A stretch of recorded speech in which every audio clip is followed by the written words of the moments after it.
மாணவர்களுக்கு வணக்கம். இப்போ நம்ம அடுத்ததாக இன்னொரு பாடத்தை வந்துட்டு ரிவிஷன் பார்க்க போகிறோம். இந்த பாடம் வந்துட்டு ஒரு முக்கியமான பாடம், அமிலம் மற்றும் காரங்கள். இது வந்துட்டு என்எம்எம்எஸ் படிக்கிறவங்களுக்கும் சரி, இது வந்துட்டு போட்டித் தேர்வு அந்த மாதிரி என்எம்எம்எஸ் மாதிரியான போட்டித் தேர்வுக்கு வந்துட்டு இந்த அமிலங்கள் காரங்கள் பாடத்துலேருந்து நிறைய அளவில் கேள்வி வந்துட்டு வரக்கூடிய வாய்ப்பு இருக்குது. அதனால் இந்த பாடத்தை வந்துட்டு கொஞ்சம் நல்லா பார்த்துக்குங்க. இது ரொம்ப ஈஸியான பாடமும் கூட. அமிலங்கள் காரங்கள்ன்றது கொஞ்சம் ஈஸியான பாடமும் கூட. சரியா? சரி, இதில் இருக்கிற சரியான விடை பார்க்கலாம். ஃபஸ்ட்டு சரியான விடை, அமிலங்கள் டேஷ் சுவையை உடையவை. அமிலங்கள் வந்துட்டு புளிப்பு சுவையை வந்துட்டு உடையது. அமிலங்கள் வந்துட்டு புளிப்பு சுவையிலோடு இருக்கக்கூடியது.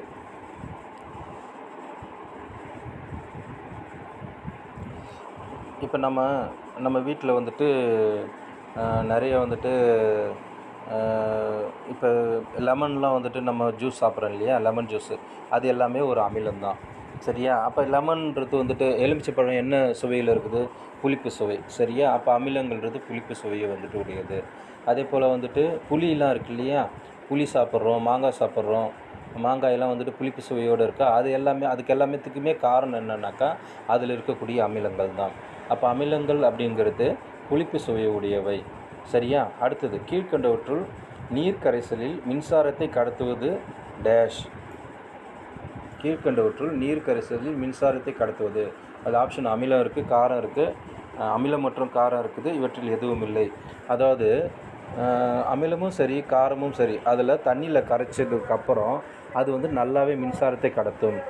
சரியா? அமிலங்களையும் காரங்களையும் தண்ணியில் கரைச்சதுக்கப்புறம் அதில் வந்துட்டு நம்ம கரண்ட்டு வந்துட்டு மின்சாரம் வந்துட்டு நம்ம கொடுத்தோம்னா அது வழியாக மின்சாரம் வந்துட்டு நல்லாவே கடத்தும். சரி, அதை ஞாபகம் வச்சுக்கோங்க. அடுத்தது, அந்த அமிலங்கள் காரங்களுக்கு ஒரு சிறப்பு பண்பு இருக்குது. அது என்ன அப்படின்னாக்கா லிட்மஸ் பேப்பர் அப்படின்னு சொல்லிட்டு இருக்குது. சரியா? லிட்மஸ் பேப்பர் அது வந்துட்டு 2 கலரில் இருக்குது. நல்லா ஞாபகம் வச்சுக்கோங்க, 2 கலரில் இருக்குது. ஒன்று வந்துட்டு ப்ளூ கலர், இன்னொன்று வந்துட்டு ரெட் கலர். நம்ம ஏற்கனவே போன பாடத்தில் சொன்னோம், காற்று பாடத்தில் வந்துட்டு சொன்னோம். சரியா? அதே போல் இந்த அமிலங்கள் காரங்கள் டெஸ்ட்டு, மெயின் டெஸ்ட்டில் இந்த இது ஒரு அமிலமாக காரமா அப்படின்னு சொல்லிட்டு கண்டுபிடிக்கணும்னா இந்த லிட்மஸ் பேப்பர் இருக்குது. ப்ளூ கலர் லிட்மஸ் பேப்பர் இருக்குது இல்லையா, அந்த ப்ளூ கலரை வந்துட்டு சிகப்பு கலராக மாற்றக்கூடியது அமிலம். நல்லா புரிஞ்சுக்கங்க. ப்ளூ கலர் நான் ஏற்கனவே காற்று பாடத்தில் சொன்னேன், அமிலம் சிகப்பு கலர் வந்துட்டு டேஞ்சருக்கு உதாரணமாக சொன்னோமா. அப்போ அமிலங்களை வந்துட்டு நீல கலர் லிட்மஸ் பேப்பர் வந்துட்டு சிகப்பு கலராக மாற்றும். சரியா? அப்போ இதை வந்துட்டு கொஞ்சம் நல்லா ஞாபகம் வச்சுங்க. அப்போ வந்துட்டு காரம்னு இருக்குது இல்லையா, அது என்ன பண்ணும் அப்படின்னாக்கா சிகப்பு கலர் லிட்மஸ் பேப்பரை வந்துட்டு நீல கலருக்கு மாற்றும்.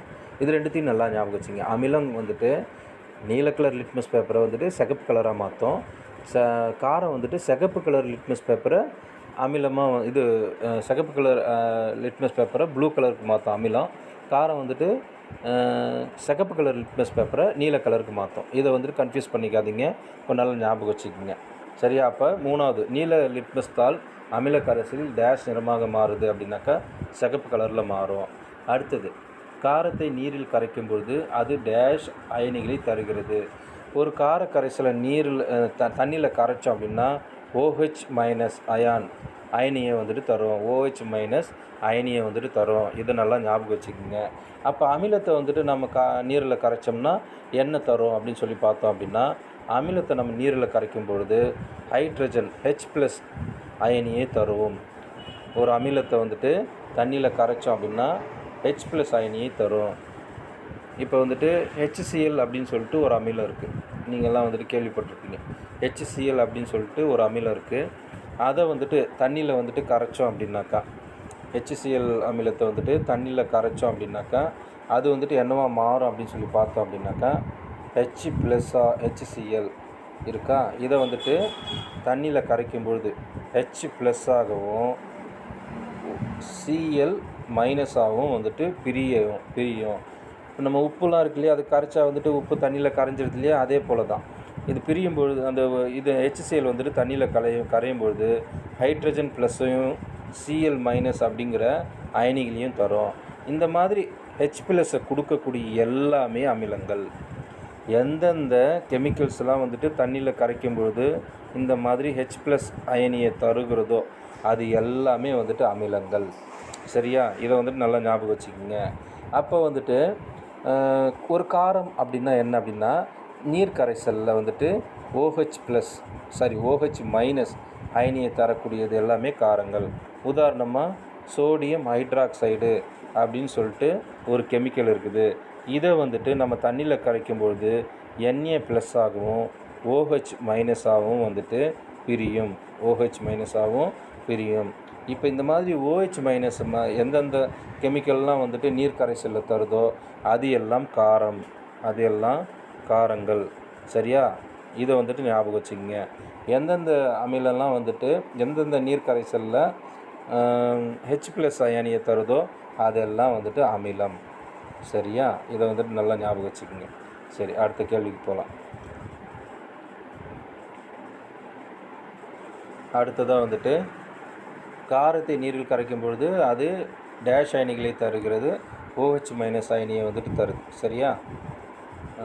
அடுத்தது சோடியம் ஹைட்ராக்சைடு ஒரு டேஷ் ஆகும் காரம். நான் இப்போ தான் சொன்னேன், சோடியம் ஹைட்ராக்சைடுன்ட்டு ஒரு கெமிக்கல் இருக்குது, NaOH. அது வந்துட்டு கார கெமிக்கல். சரியா? அதை நல்லா ஞாபகம் வச்சுக்கோங்க. அடுத்ததாக வந்துட்டு சிவப்பு எறும்பின் கொடுக்கில் டேஷ் அமிலம் உள்ளது. நம்ம எறும்பு கடித்தா நமக்கு சொரியணும் போல் இருக்குது, வலியெல்லாம் எடுக்குது இல்லையா?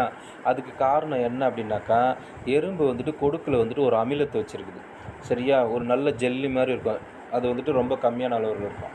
அதை வந்துட்டு நம்ம உடம்புல செலுத்தும் பொழுது நமக்கு வந்துட்டு அந்த இடம் வந்துட்டு நமக்கு வந்துட்டு அரிப்பு ஏற்படுது. அதனால தான் நம்ம சொரியும் பொழுது என்ன ஆகுன்னா, அதை இன்செர்ட் அது நம்ம உடம்புல செலுத்தின அந்த அமிலம் வந்துட்டு நம்ம சதைகளில் இருக்கிற நீர்னால் வந்துட்டு டைல்யூட் ஆகும். அதனால தான் நமக்கு வந்துட்டு அந்த சொரிஞ்ச உடனே அதனுடைய பவர் வந்துட்டு குறைஞ்சி நமக்கு வந்துட்டு நார்மல் ஆகிடுது. சரியா? இப்போ சிவப்பு எறும்பின் கொடுக்குலையும் குளவியினுடைய கொடுக்குலையும் இருக்கிற அமிலத்துக்கு பேர் ஃபார்மிக் அமிலம். சரியா? சிவப்பு எறும்பினுடைய கொடுக்குலையும் குளவியினுடைய கொடுக்குலையும் வந்துட்டு இந்த இருக்கக்கூடிய அமிலம் வந்துட்டு ஃபார்மிக் அமிலம். நல்லா ஞாபகம் வச்சுக்கோங்க. சரியா? அடுத்த கேள்வி என்ன? மெக்னீசியம் ஹைட்ராக்சைடு டேஸை குணப்படுத்த பயன்படுகிறது, அமிலத்தன்மையை. அது என்னப்பா மெக்னீசியம் ஹைட்ராக்சைடு? இப்போ நமக்கு வந்துட்டு திடீர்னு நம்ம சாப்பாடு சாப்பிட்ருப்போம், திடீர்னு கொஞ்சம் நேரத்தில் வந்துட்டு அசிடிட்டி ஃபார்ம் ஆகும். அசிடிட்டி ஃபார்ம் ஆனோன்னு நம்ம நெஞ்செல்லாம் எரியும் இல்லையா? அந்த டைமில் நம்ம போயிட்டு ஹாஸ்பிட்டல் வந்துட்டு போனோம் அப்படின்னாக்கா அவங்க ஒரு டானிக் மாதிரி கொடுப்பாங்க, இல்லைன்னா டேப்லெட் மாதிரி கொடுப்பாங்க. நமக்கு அசிடிட்டி அப்படின்னாலே என்ன தெரியுமா? அமிலத்தன்மை அப்படின்னு சொல்லிட்டு அடித்தோம். அமிலத்தன்மை வந்துட்டு நம்ம உடம்புல அதிகமாகிடுச்சு அப்படின்னாக்கா அமிலத்தன்மை ஃபார்ம் ஆகிடும்.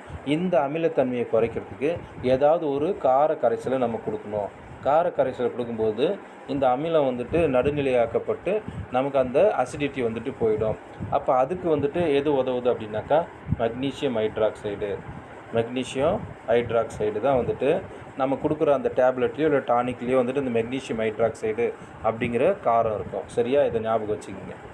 அடுத்ததாக வந்துட்டு அமிலமும் காரமும் சேர்ந்து டேஷ் உருவாகிறது. நல்லா கவனிச்சிக்கிங்க. ஒரு அமிலமும் ஒரு காரமும் சேர்ந்தால் உப்பு மற்றும் தண்ணி, இது 2 தான் உருவாகும். உப்பு மற்றும் தண்ணி உருவாகும். உதாரணமாக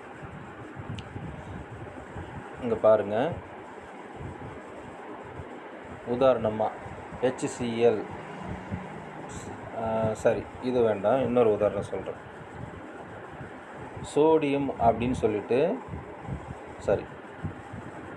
HCl அப்படிங்கிறது ஒரு அமிலம். இது நம்ம எங்கே இருக்குது அப்படின்னு சொல்லி பார்த்தோம்னாக்கா நம்மளுடைய வயிற்றில் வந்துட்டு இருக்கக்கூடிய அமிலம். நம்மளுடைய உணவு செரிக்குது இல்லையா? அந்த உணவு செரிக்கிறதுக்கு வந்துட்டு HCl அப்படின்ற அமிலம் தான் வந்துட்டு காரணம். சரியா? அடுத்ததாக இந்த HCl கூட இங்கே இப்படி போடுறேன். சரியா? HCl கூட வந்துட்டு சோடியம் ஹைட்ராக்சைடு அப்படிங்கிற ஒரு காரத்தை நம்ம சேர்க்கும் பொழுது, சோடியம் ஹைட்ராக்சைடு அப்படின்ற ஒரு காரத்தை சேர்க்கும்பொழுது என்ன நடக்கும்னாக்கா, இதில் இருக்கக்கூடிய குளோரைடும் இதில் இருக்கக்கூடிய சோடியமும் சேர்ந்து NaCl அப்படிங்கிற ஒரு சால்ட்டு ஃபார்ம் ஆகுது. இந்த NaCl அப்படின்றது என்ன? நம்மளுடைய உணவில் நம்ம யூஸ் பண்ணுறோம் இல்லையா, உப்பு, சாதாரண உப்பு, அதுதான் NaCl. இதனுடைய பேர் சோடியம் குளோரைடு. அதுக்கப்புறம் மீதி இங்கே என்ன இருக்குது பாருங்கள். இங்கே ஒரு ஹைட்ரஜன் இருக்குது, இங்கே ஒரு ஹைட்ராக்சைடு இருக்குது, OH இருக்குது. இது 2ம் சேரும்பொழுது என்ன ஆகுனாக்கா தண்ணி ஃபார்ம் ஆகும்.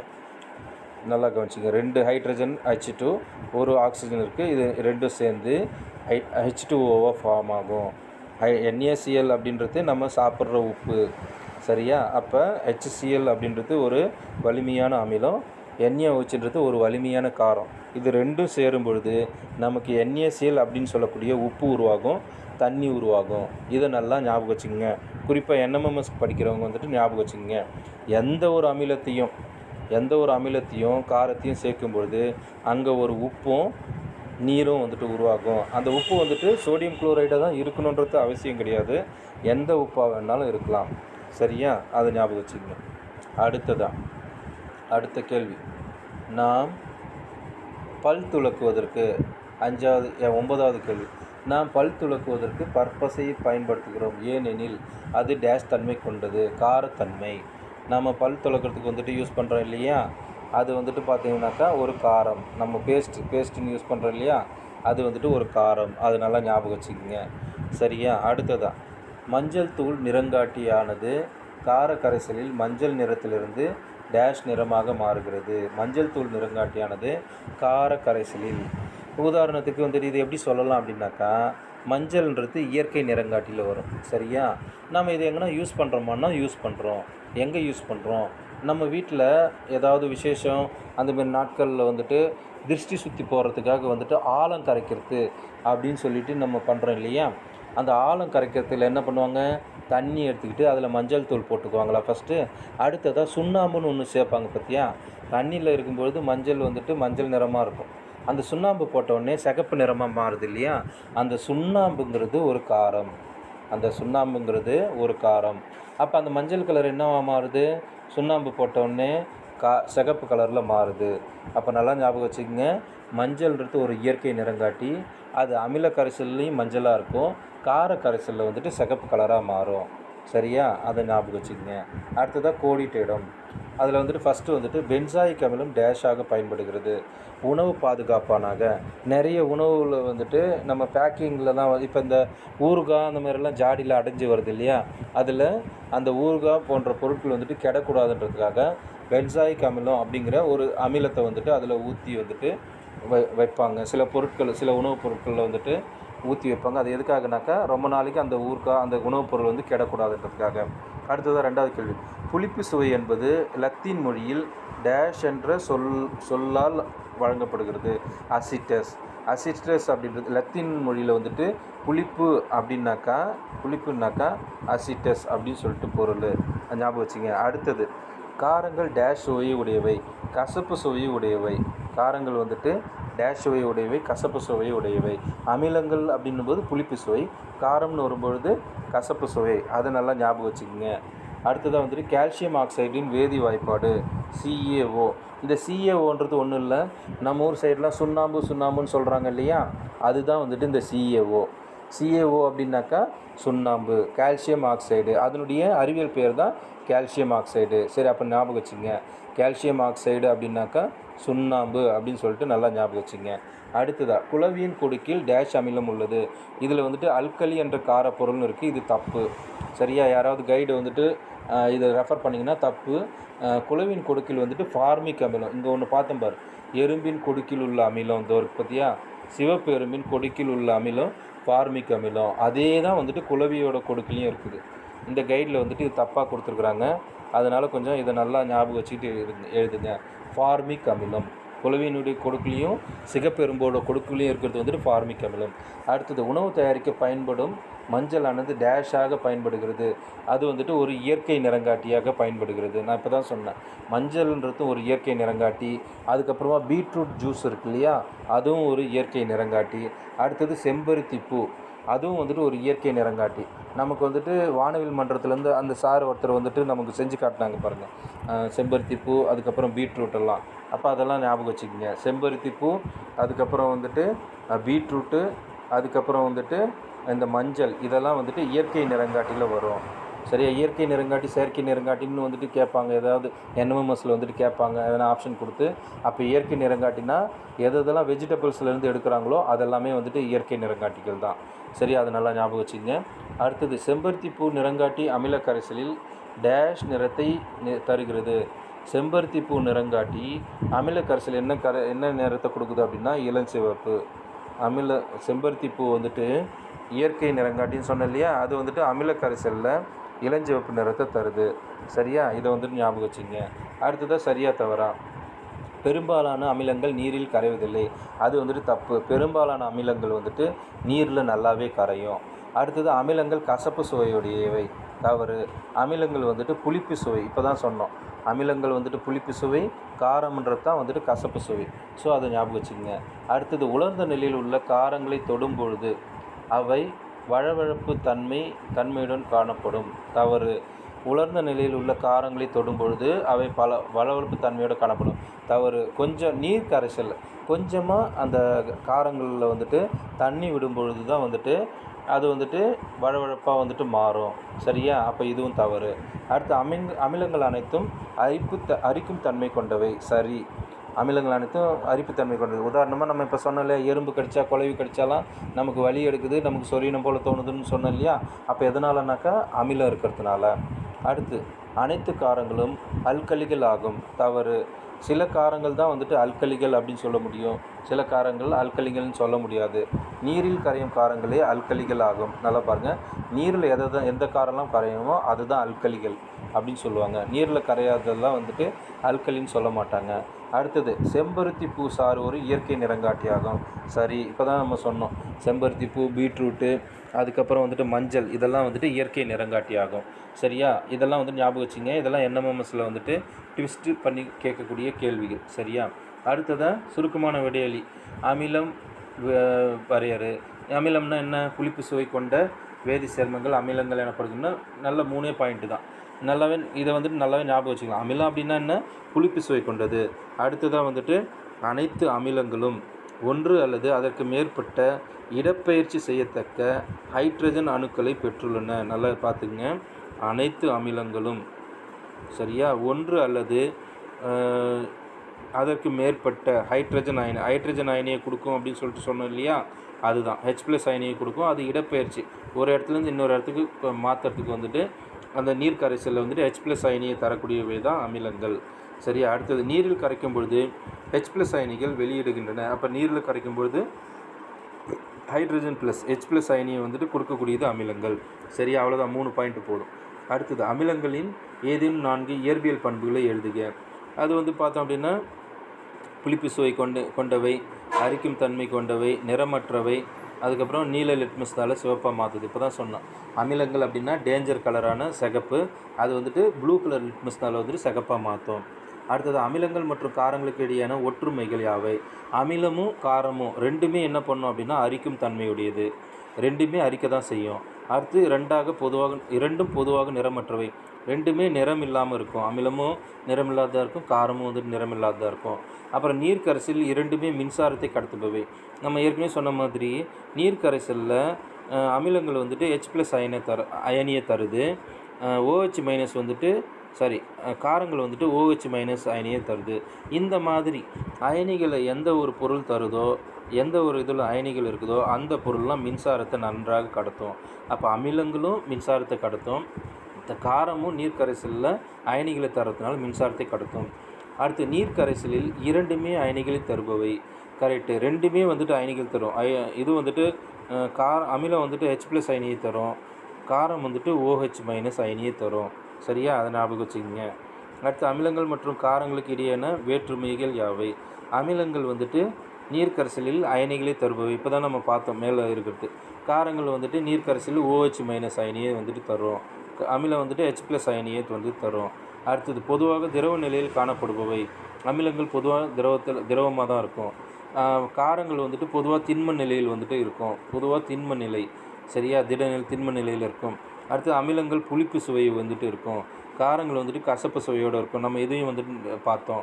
அடுத்தது அமிலங்கள் நீல லிட்மஸ் தாளை வந்துட்டு சிவப்பாக மாற்றும். அமிலங்கள் காரங்கள் வந்துட்டு சிவப்பு லிட்மஸ் தாளை வந்துட்டு நீல நிறமாக மாற்றும்.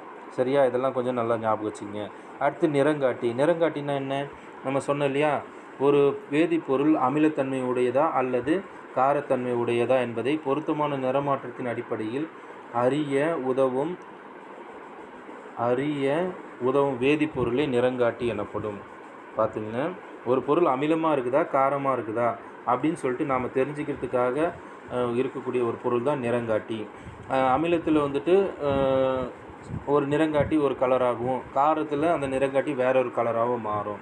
இப்போ நம்ம சொன்னோம் இல்லையா, ஆலம் கரைக்கும் பொழுது தண்ணியில் வந்துட்டு மஞ்சள் கலராக இருக்கும் மஞ்சள், அதே வந்துட்டு கொஞ்சம் சுண்ணாம்பு சேர்க்கும்போது அது காரத்தன்மை, அதில் வந்துட்டு சிகப்பு கலராக மாறும் அப்படின்னு சொல்லிட்டு.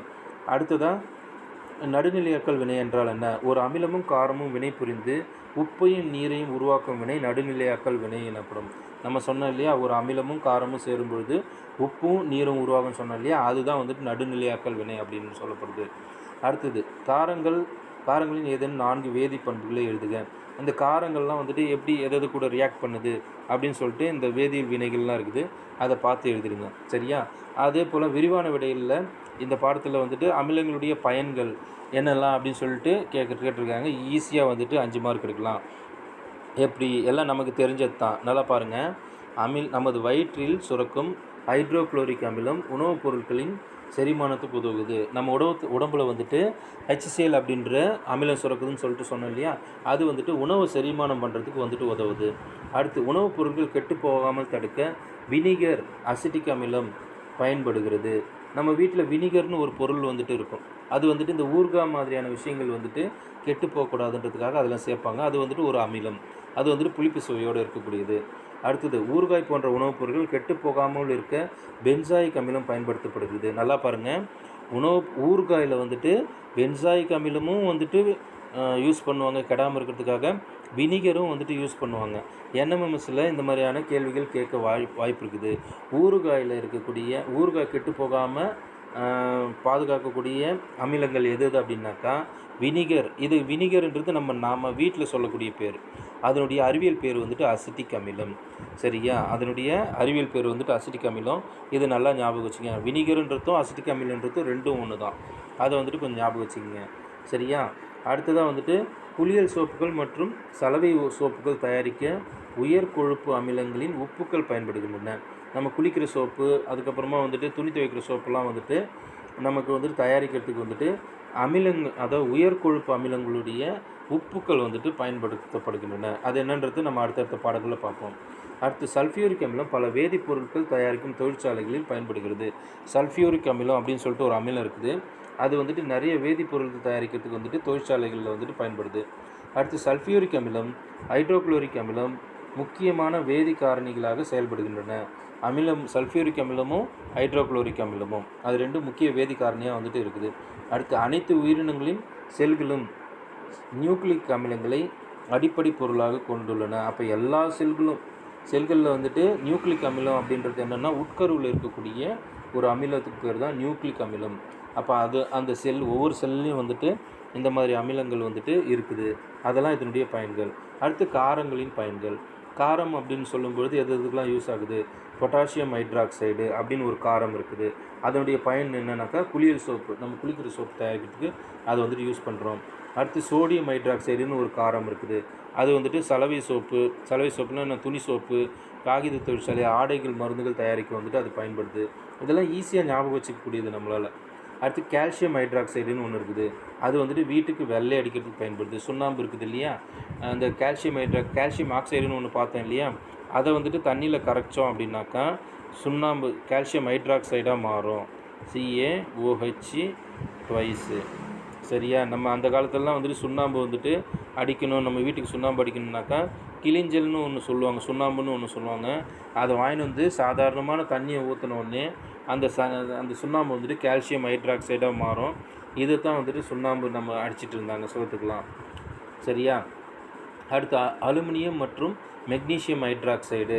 இது வந்துட்டு நம்ம ஏற்கனவே சொன்னோம், அசிடிட்டி நமக்கு ப்ராப்ளம் வந்துச்சு அப்படின்னாக்கா நம்ம டாக்டர்கிட்ட கேட்டால் ஒரு மருந்து கொடுப்பாங்க. அந்த மருந்தில் அலுமினியம் மற்றும் மெக்னீஷியம் ஹைட்ராக்சைடு அப்படின்ற ஒரு காரம் இருக்குது, அது வந்துட்டு நம்மளுடைய அமிலத்தன்மையை வந்துட்டு நீக்கிறதுக்கு வந்துட்டு உதவுது.